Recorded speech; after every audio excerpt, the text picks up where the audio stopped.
Welcome to Man Reacts.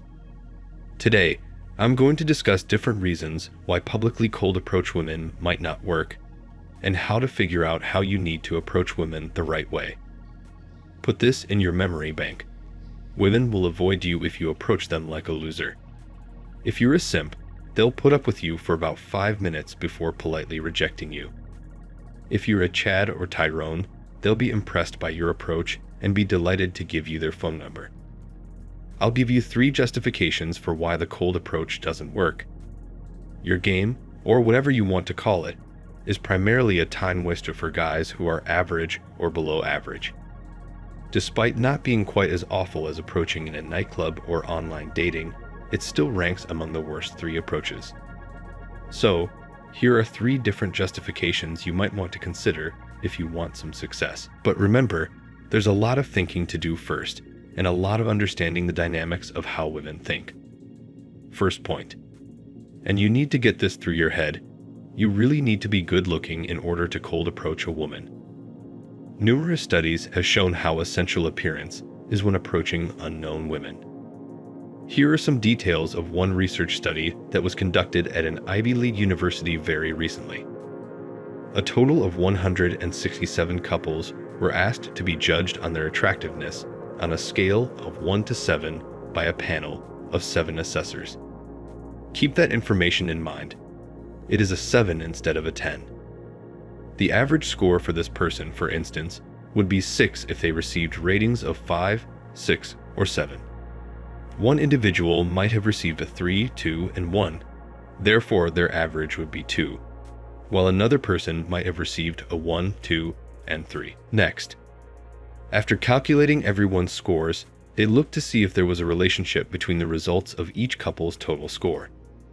In other words, would there be a correlation between each member of the couple's appearance if we made a graph with the boyfriend's attractiveness out of 7 on the x-axis and his girlfriend's attractiveness out of 7 on the y-axis?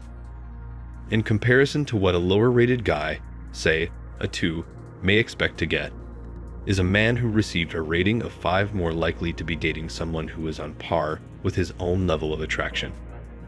The outcomes were startling. They discovered a substantial association between attractiveness and the lack of prior acquaintance between a couple, such as when a man approached a woman in the street without knowing her.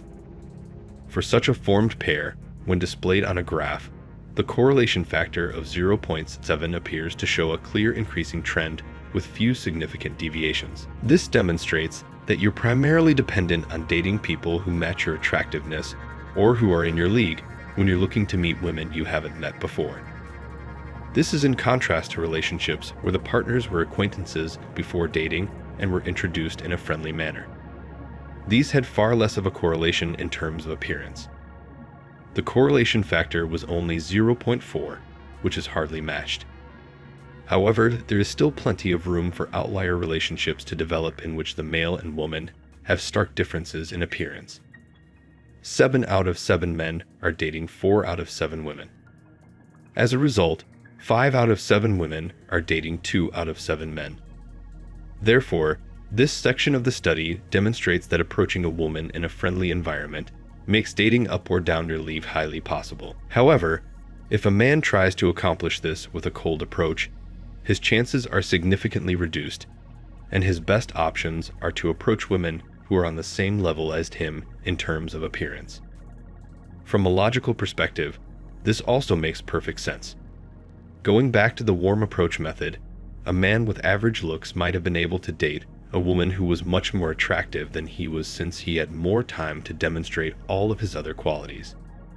He might share a few interests with the lady, have a strong social network, be of high social standing, or just be able to hold engaging, in-depth conversations.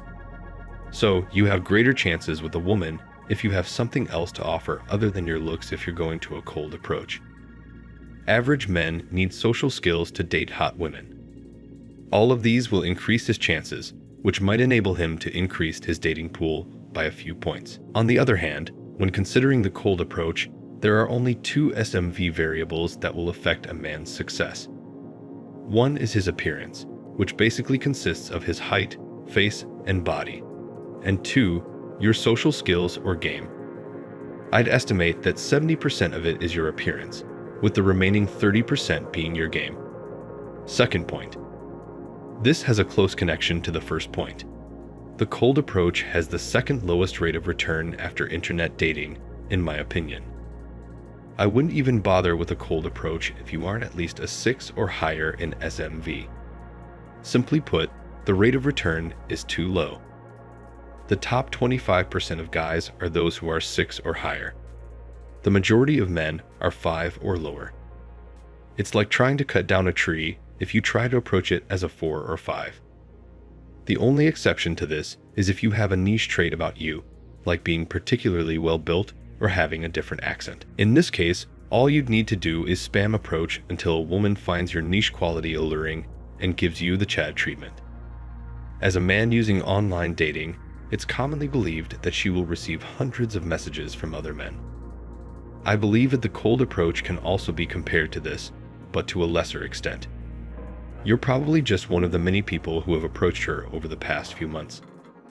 Obviously, being one of the dozens rather than the hundreds is better, but it's still not all that much better.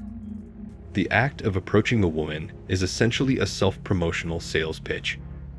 You have 5 minutes to persuade the woman to let you see her again by demonstrating your worth. The issue is that once you're gone, it's far too simple for a woman to forget about you since she knows it won't be long before another guy fires his shot. She may have had a different reaction if you had told her that you were the last person on earth to ever speak to her. In that case, she might be a little more open to the idea of seeing you again. But regrettably, the chilly approach does not work like this. The majority of attractive women are aware that there will always be other guys who want to approach them, which makes it simple for her to decide to forget about you as soon as the encounter is through. This explains why the cold approach flop rate is so high, and it only gets worse when you become the least attractive of all the guys that contact a woman in a given month. It will be far too simple for her to ignore all the lesser possibilities and try to concentrate only on the great ones unless you're the most attractive guy. Since it's always simpler for a woman to give out her number freely and then skip on the text later rather than having to reject the man right away, receiving the girl's phone number today means absolutely nothing.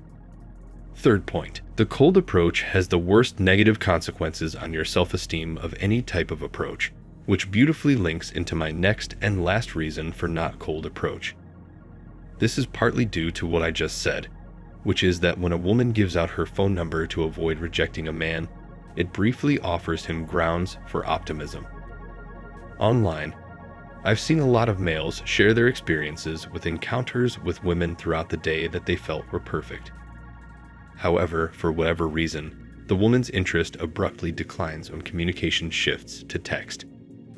More often than in any other setting, such as in online conversations, this occurs while using a cold approach. If a woman is not interested, all she needs to do is block you or leave you on read, which can be painful at the time. I would rather have my hopes raised after what I perceive to be a successful interaction, only to have them dashed later on when she starts being unreliable over text, than to have them dashed by someone I've never met before blocking me from an online dating app. Since you won't be spamming repeats as you would with the cold approach, the number of rejections is already minimal for the warm approach.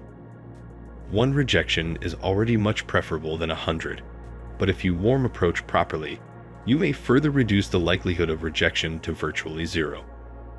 The warm approach is easier. In my opinion, guys who wait for a girl to make a definite decision can succeed in the warm approach. This might be her purposefully laughing at inappropriate jokes or her continuously adding flirty comments to a man's story. Anyway, if either of these two occurs at this point after the first step, it then becomes obvious that the man should make his attempt. And finally, he should have a very high probability of success as long as he behaves normally and doesn't make any mistakes. Now clearly, in order to get choosing signals from women in the first place, you need to be at least average, if not over average. However, if you follow the procedures, it's doubtful that she will reject you when you approach her, so even if they do, your self-esteem will always be intact. Returning to the cold approach, Selecting a signal safety net is rarely possible if you want to accomplish it successfully. Most men who use the cold approach are aware that it is mostly a numbers game. They are content to be rejected 95% of the time in order to reach the final 5% of applicants who will accept them. The cold approach is tough. Now, I'm not advocating that you abandon the cold approach for this reason alone, but the notion that if rejection still stings, you haven't been rejected enough is limited. I'm trying to convey that compared to other approaches, the cold approach calls for thicker skin. Unlike the other approaches, there are no safety nets. The online approach is undetectable because of the internet shield. In addition to the alcohol safety nets, nightclubs also feature a privacy safety net. Finally, as already mentioned, the choice signals safety net is part of the warm approach. So, as you can see, the cold approach is the only approach strategy available while you are working alone and are forced to accept every refusal. It's simple to argue that men need to toughen up, but having tried it for me, I believe there is a good reason why the majority of men, around 80%, have never even given it a shot. So, learn from this and figure out how to best approach the woman you're interested in. Have any comments? Hit me up in the comments section. Thanks for watching. Please hit the like button if this was informative and entertaining, and hit the bell icon to subscribe for more Man Reacts content.